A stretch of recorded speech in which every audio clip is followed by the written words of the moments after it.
តាមពិតមនុស្សយើងម្នាក់ៗត្រូវមានសុជីវធម៌ក្នុងខ្លួនអញ្ចឹងណាចេះសុំទោសចេះអរគុណចេះអីអញ្ចឹងគឺថាល្អមែនតើបងប្អូនពេលយើងទៅណាទៅណីអីគឺយើងចេះគោរពគ្នាអីអញ្ចឹងណាហើយដូចថ្ងៃនេះអញ្ចឹងហួសចិត្តចង់និយាយប្រាប់បងប្អូនបន្តិចទៅផ្សារហើយដល់ឈរទិញត្រីទៅ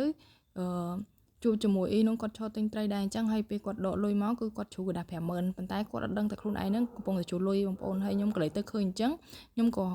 ប្រាប់គាត់អញ្ចឹងថាអ៊ីជួលលុយអ៊ីហើយគាត់រើសលុយនឹងមកគាត់អត់មានអរគុណយើងម៉ាត់ហើយមើលមុខយើងស្មើទៀតហ្នឹងយ៉ាងនិយាយថាមុខគាត់អត់មានញឹមឬក៏អរគុណឬក៏អីយើងទេខ្ញុំឃើញអ៊ីហ្នឹងហើយខ្ញុំចង់ហួសចិត្តវិញតាតែនិយាយទៅកុំឲ្យវែងឆ្ងាយបងប្អូនហើយថ្ងៃនេះដែរគឺថាមេប្រុសថ្ងៃហ្នឹងគាត់អារម្មណ៍ល្អមើលទៅគាត់កំងមកហូបគាត់ចង់ញ៉ាំជ្រក់មាន់អញ្ចឹងណាហើយគាត់កំងអាមាន់ណាដែលមានកសោមពងមានអីអញ្ចឹងណាហើយដល់ពេលគាត់កំងអញ្ចឹងទៅខ្ញុំក៏រៀងស្រួលដែរហ្នឹងបងប្អូនកុំឲ្យដើរផ្សារយូរអញ្ចឹងណាក៏បញ្ញាប់រស់រាន់ទៅទិញមាន់ទិញអីអញ្ចឹងទៅហើយថ្ងៃហ្នឹងមិនត្រឹមតែទិញមាន់បងប្អូនទិញបានគ្រឿងក្នុងមាន់ទៀតមានកោះមានកែមានអីអញ្ចឹងគាត់ធ្វើស្អាតអញ្ចឹងឃើញមកឃើញតំណងពេកក៏ទិញលាយជាមួយនឹងសាច់មាន់អញ្ចឹងទៅហើយទិញសាច់មាន់ហ្នឹងមកចំហៀងហើយនឹងគ្រឿងក្នុងហ្នឹងខ្លះដែរអញ្ចឹងបងប្អូនថ្ងៃហ្នឹងចង់ធ្វើស្ងោរជ្រូកមាន់ផងនិងបំពងផងហើយសម្រាប់គ្រឿងមាន់បំពងហ្នឹងគឺអត់មានអីបាក់ទេបងប្អូនគ្រាន់តែបំពងតែគ្រាន់ថាពេលយើងបំពងហ្នឹងគឺថាវាផ្ទុះពេញនឹងតែហ្មងណានាំតែឆ្ងាញ់អាមុខគឺថាអាលីអាលាត់ដៃអស់ហើយបងប្អូនហើយបំពងអញ្ចឹងហើយយើងយកវាមកដាក់ជាមួយនឹងរ៉ូឌីបន្តិចហើយនឹងម្ទេសបងប្អូនម្ទេសហុយហ្នឹងគឺរោយលើហើយរោយជាមួយខ្ទឹមសទៀតគឺថាជាតិហ្មងបងប្អូនស្រួយឈ្ងុយខ្ទឹមសអញ្ចឹងណាហើយដូចមកដែរតាមតែបងប្អូនគាត់ចូលចិត្តស្ងោរមួយដែរបងប្អូនហើយសម្រាប់ខ្ញុំវិញគឺខ្ញុំចូលចិត្តស្ងោរបេះអញ្ចឹងណាបងប្អូនដើម្បីកុំឲ្យវាបែកសាច់មាន់យើងពេលយើងពុះអីអញ្ចឹងទៅវាបែកអញ្ចឹងណាវាអត់សូវឆ្ងាញ់អញ្ចឹង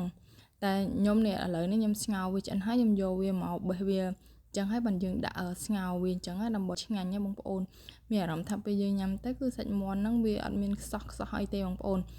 តែបើសិនជាយើងស្ងោរកាប់សាច់មាន់នឹងស្ងោរមានអារម្មណ៍ថាសាច់មាន់នឹងដូចវារៀងខ្សោះវិញអញ្ចឹងណាបងប្អូនហើយមាន់នេះគឺទិញបានល្អបងប្អូនអូនេះនិយាយថាខ្លាញ់វិញណាឡើងល្ងើហ្មងណាហើយស្ងោរអញ្ចឹងមកនឹងម្ទេសខៀវអញ្ចឹងទៀតណាគឺថារសជាតិឆ្ងាញ់ហ្មងបងប្អូនជាតិនោះជាតិហ្មងណា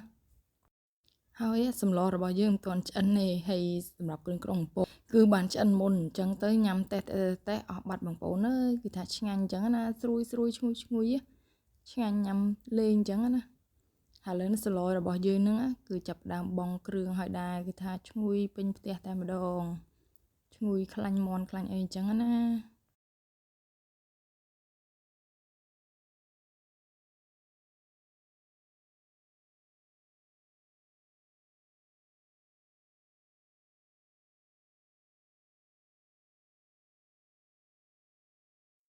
ហើយឥឡូវនេះស្ងោរសាច់មាន់របស់យើងហ្នឹងគឺបានឆ្អិនរួចរាល់ហើយដែររៀបចំធ្វើការដួសដាក់ចានទៅបងប្អូនទៀតដួសបាយមួយចានមកឆ្ងាញ់មែនតែនហ្មងណាមានកសោមមានពងមានអីចឹងមកគឺថាជាតិយកទៅណាមអស់ទេបងប្អូនហើយបានស្លអញ្ចឹងឆ្ងាញ់ហើយបើសិនជាមាន់ស្រែទៀតគឺរឹតតែឆ្ងាញ់ហើយយើងរោយជាមួយនឹងជីស្លឹកខ្ទឹមអីចឹងមកឈ្ងុយច្បាច់ក្រូចឆ្មាអីចឹងណាហើយវីដេអូហ្នឹងគឺមានតែប៉ុណ្្នឹងហើយបងប្អូនអរគុណច្រើន